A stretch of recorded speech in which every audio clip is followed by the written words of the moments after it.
ಹೆಚ್ಚಾನೆಚ್ಚ ಕಡೆ plumbing lines ನೀವು use ಮಾಡುವಾಗ ಪೈಪ್ಸ್ ಅಲ್ಲಿ ಏನ್ ಮೋಸ ಆಗುತ್ತೆ ಅನ್ನೋದನ್ನ ಪ್ಲಂಬರ್ ಹತ್ರನೇ ಕೇಳ್ಕೊಳ್ಳಿ.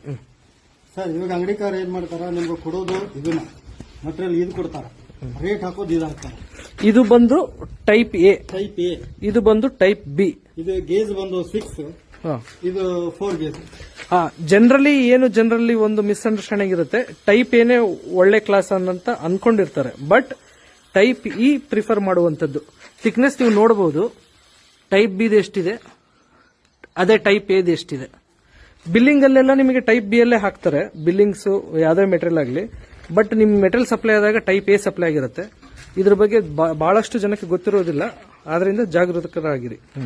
ಮತ್ತಿನ್ನೇನು ಡಿಫ್ರೆನ್ಸ್, ವೇಟ್ ಎಷ್ಟು ಡಿಫ್ರೆನ್ಸ್ ಆಗಬಹುದು ನೋಡ್ರಿ, ನೀವೇ ತೋರಿಸ್ರಿ. ಈಗ 6 kg, ಇದು 4 kg.